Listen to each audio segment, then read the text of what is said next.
Hey, what's up YouTube? Lightsaber Samurai here, back again with another video, and this time we are talking about the top 8 things you need to start a channel in 2020. So without further ado, let's talk about it.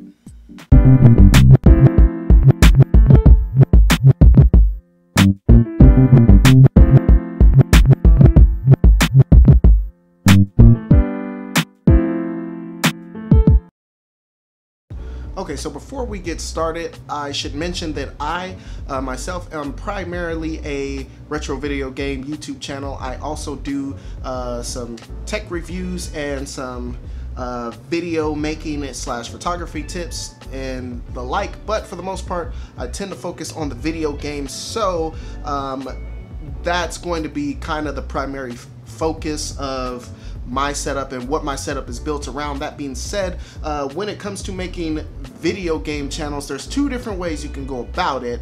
The first is the streamers, and if you are primarily just want to stream yourself playing video games, and if that's what your channel primarily consists of is streams, then these first few items you can disregard, and I'll try to leave like a timestamp that you can switch to. That being said, I stream on occasion, but primarily I do content as far as reviews, pickups, that sort of thing. And so I'm gonna be talking in front of one of these, and so the first thing you're gonna need for your YouTube channel is a camera. Okay, so longtime viewers of my channel will know, as I've said many times before, when I started my YouTube channel, I started out on a dirty cell phone that had no business making any type of videos at all. And just to prove it, here is said dirty cell phone right here. This is, if you can see the back, yes, that is a BlackBerry.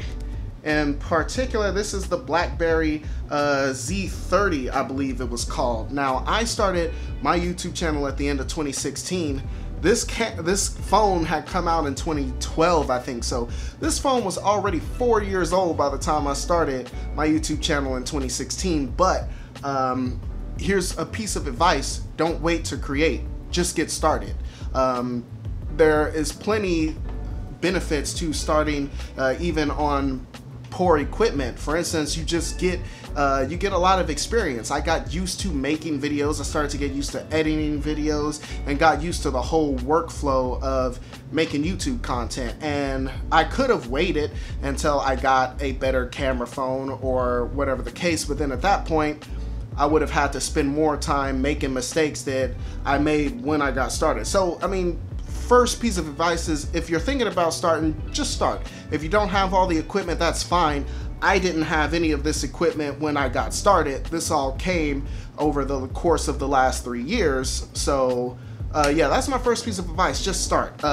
Camera phones is something that everybody's got now. A lot of the phones look fantastic now. Like if you got one of the newer iPhones, I would say iPhone 7 or 8 and up, that's gonna look fantastic. You got any of the newer Galaxies, any camera phone that I think has come out in the last, I'd say probably 2.5, 3 years, is gonna be solid for content creation. Most of those can shoot in 4K, so I would suggest putting it in the highest picture quality that you can, 4K at the highest bit rate. And I got some tutorials on the way about shooting on cell phones, so I hope that that's gonna help you guys out. So subscribe and stay tuned for that if you want some game on that. But yeah, just start with the cell phone, man. I was on the cell phone for probably the first 1.5 years until I got the T5i, which is an old school Canon Rebel, which is the next thing I would suggest if you're ready, if you're looking for your first camera, something like that. It was a basic camera when it came out in 2013. It was made more towards beginners and prosumers. But the picture quality of it was fantastic. Canon cameras are generally easy to pick up and understand, so that's why I would suggest Canon for beginner creators, photographers, filmmakers, things like that. And once I got the hang of using this camera, man, I was impressed with some of the stuff that I was able to produce with this base camera. I eventually upgraded to a T6i, shooting on the M50, and now I'm shooting on this camera. Again, I'm not going to tell you about this camera because I'm working on a review for it, so I will reveal it in the upcoming weeks. But I could have started off with this camera, but I wouldn't have known how to use it, and my content still would have looked like trash. So I decided to just work with what I got and practice technique. I started watching tutorials on YouTube and things like that, and watching those tutorials really helped me out and really nourished my thirst for creating content as far as photography and videography goes. That's really how I got into that, but more on that in another video. So in closing, again, number one, you want the camera. It doesn't matter which kind of camera you can get, as long as it can shoot at least 1080p. Better yet, if it's got some manual functions to it. Most cell phones are pretty good in their auto settings, but you can squeeze a little bit more juice out if you utilize the manual functions. So camera is number one. Okay, so a lot of people say that the image, the video is king, but I tend to disagree. In my opinion, as far as content creation goes, the king is in the audio. And so the first thing you need to get as soon as you establish having your camera is you need a microphone. And luckily there are a lot of cheap options out there. The Rode video microphones actually sound really good, and again, this is based on the type of setting you want. I have a few different mics. I've got shots at my desk where I review things, and so I've got a studio mic for that. This video here right now, I'm shooting on my trusty shotgun mic, and it sounds pretty good. And this is actually the Takstar 598SGH, I think is what it is. I'll leave a link in the description. This is a $25 shotgun mic that will fit in any 3.5 millimeter jack, so you can even hook this up to a lot of cell phones. But this sounds on par, in my opinion, with a lot of the Rode mics. And again, $25. That's a super cheap investment.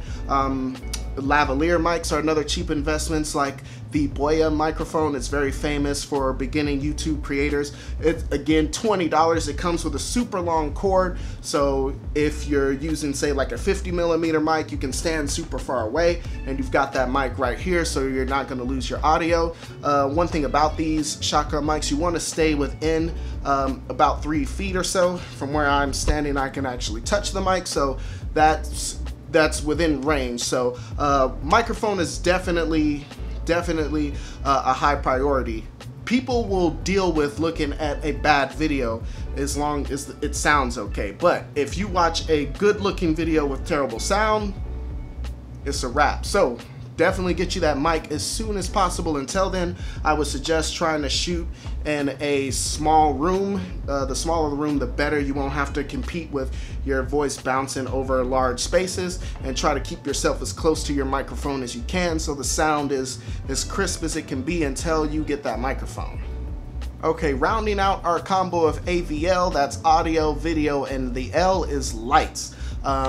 Lighting is important, and that is definitely the difference between a professional looking video and something that looks like it was shot by an amateur. And the lighting setup I'm currently using, I'm just using one light here. I'm using a Sunpack ring light to key me in. I'm actually off screen here. I've got a disc reflector that's kind of bouncing it some more, so it's kind of hitting softly on this side of my face.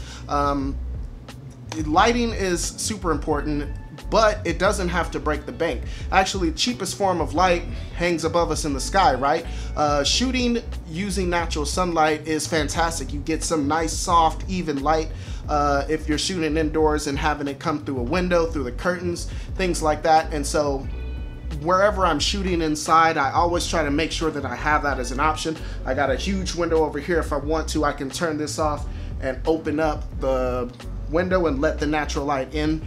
I prefer to control the light because, you know, sun moves around, the clouds kind of move in front of it, and so that's kind of a downside, right? It can kind of change. But I mean, just for simple setups, say you're shooting in a small studio or your bedroom, just shoot it in front of, with the window in front of you behind the camera, and you'll get some nice, soft, even light. You can also stand to the side and have it come in from either side of you. The only thing I would suggest is don't shoot with the window behind you, because that's gonna shoot all the light into the camera, and then you're gonna be a silhouette basically, unless you're going for that look, of course. But lighting is important. Once you start to learn about lights, then you can start buying lights. But I just started off using whatever lights were in the room. Of course, that didn't get me the best results, and over time I had to learn how to use lighting and how to manipulate light. But before I had the money to do that, just natural sunlight. So lighting is important. So we need to be able to see our subject in the camera. So that's number 3. Whew, all right, we are moving along here. Got to take a little break here. This Ozark bottled water got a little cherry in it. My girl got me drinking healthy out here, so. Ooh-wee! All right, let's get back into it. Okay, now we're getting into the nitty-gritty here. Now we are talking about the video game YouTube specific stuff, and for me, the first thing I think you need to be on the lookout for, first let's talk about computers. I was hesitant to use computers because most of us already have a desktop or laptop of some type. It's nice to have those to edit your videos. Of course, you can get that done on the phone. There's a lot of free software that you can buy out of the Apple or Android store to edit videos, but a computer is fantastic for that. You're gonna need your computer to help capture gameplay footage, to stream, things like that. So I'm not as computer savvy as I used to be, but I would say something with a minimum of like 16 gigs of RAM would do it, and the best video graphics card that you can afford, and you should be good to go on that. In addition to the computer, the next thing you need on the list is a capture card of some sort. And I know me, when I first started, that was one of the first things I shelled out money on. 178 bucks I got myself at the time. This Elgato HD60, and this is a little capture card that I use to capture all my gameplay footage even today. And this little device really helped take my game channel to the next level. When I first started, I could have skipped using cameras and all of that to begin with to make my videos look more professional. I could have just talked over gameplay footage. I had a microphone already. I had a USB microphone, which is another type of mic I forgot to mention. But my my Blue Yeti mic, I talked in front of that and on top of gameplay footage, and I could have just went with that, but once I understood where I wanted my channel to go, then I started to work on my stage presence. So I got myself in front of that ugly cell phone camera and just shot a bunch of bad videos. But the capture card, this will definitely take your game channel to the next level, and it's almost mandatory if you're going to do any kind of streaming. Of course, there are a lot of great channels who've gotten around that, who simply, you can always just put your device, whether it's a phone or whatever camera, in front of your television and capture gameplay footage like that. I've done it myself in a pinch.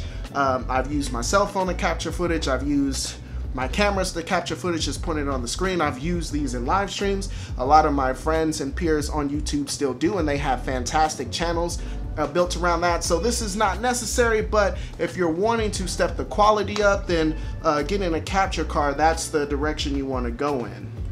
Okay, and the last two I wanted to talk about first, I wanted to talk about your background. Again, if you are wanting to do any kind of content creating where you are standing in front of a computer, or in front of a camera rather, then you want to have some type of interesting background. A lot of you guys who watch my channel know that I shoot in front of a half a dozen or so different sets, and we are in my game room slash studio, but I built this room with content creation in mind, and so I have various number of different sets or backdrops that I can shoot in front of just to spice things up, and you don't have to use like, you know, fancy neon lights and do all that. Of course, those sets look fantastic, but I want to talk about this one in particular. This wall behind me is just a bunch of cutouts from video game magazines. Again, I'm a video game channel, so this goes with the theme of what I like to talk about, and I think it looks boss, considering it was basically free. I just went through all the video game magazines I had and just start cutting out ads and stuff, and a lot of them had posters in it, and so I just posted them all up on the wall, just thumbtacked them on there, and bam, we got the wall. So this is one of, like I said, this is one of about 8 different sets that I have that I shoot around this room, and that's for me just to keep up the variety. And like I said, I think it works out great, but that is definitely going to separate the amateurs from the more professional content creators. You want to have some type of set. Think of things like symmetry. We'll talk about this more in upcoming videos. I'll do a dedicated video to setting up your background, but I wanted you to keep it in mind. I tried my best in the early days of my videos, but I was making a lot of mistakes. Again, I will point those out when we get to talking about backgrounds, but definitely you need to be thinking about a background for your videos. Okay, and lastly, while we're talking about a background setup, I'd like to add background music as my final little tip. If I were just talking, you know, and behind silence, it kind of gets a little boring, especially for talking head videos like this. I am using B-roll and a bunch of different things to kind of pull your attention away from just staring at me in the face for, you know, 12 minutes straight or however long this video is going to be. But background music is definitely a thing, and you know, you can play it super low. Most people don't even know it's there, but they notice when it's missing. So it's just one of those psychological things. Using the right background music and, you know, proper sound design can really take your videos to the next level. So yeah, get on that. There's a lot of free sources of background. I'm gonna have to do a video on music too, because there's a lot of different sources. Personally, here, search YouTube Otis McDonald. You'll thank me later. But there's a lot of cool paid services too, like Epidemic Sound, and there's some other ones that I'm now drawing blanks on. But there's a lot of cool services out there that, you know, you can help independent artists at the same time help them earn money for their craft, and you can use, you know, licensed royalty-free music that you can then put in whatever YouTube videos or whatever other productions outside of YouTube that you want to shoot. So definitely start thinking about adding music. Okay, and this last one is actually a bonus, so we got 9. One last thing that you're gonna need for your YouTube videos, you're gonna need some dope thumbnails, okay? I personally know the difference a good thumbnail can make. I've been better about making thumbnails lately in 2020. That was one of my resolutions for YouTube, that I was gonna stay on. Every now and then in the past I would shoot out a good thumbnail, but usually it, you know, I would come out with something that looked uncreative, or that was kind of lazy, that was kind of bland, and that wouldn't stick out. So the approach I take now, basically I do very little text in most of my thumbnails. I just often shoot a nice picture and edit that and use that as my thumbnail. But just keep that in mind. Have your thumbnail, you know, basically portray the theme or whatever the topic of your video is going to be, something that's going to stand out and make people look at it, and you know, that really makes you look like you got your stuff together. So start working on those thumbnails. All right guys, I do believe that's all I got for you, but let's talk about it in the comment section below. Questions, comments, concerns, threats. What are some things that I may have missed? What are some other things that you think one needs to start a YouTube channel in 2020? If you like this content, go ahead and hit that like button and subscribe if you haven't done so already. You'll be glad you did. I do believe that's all I got for you. Lightsaber Samurai out. Peace.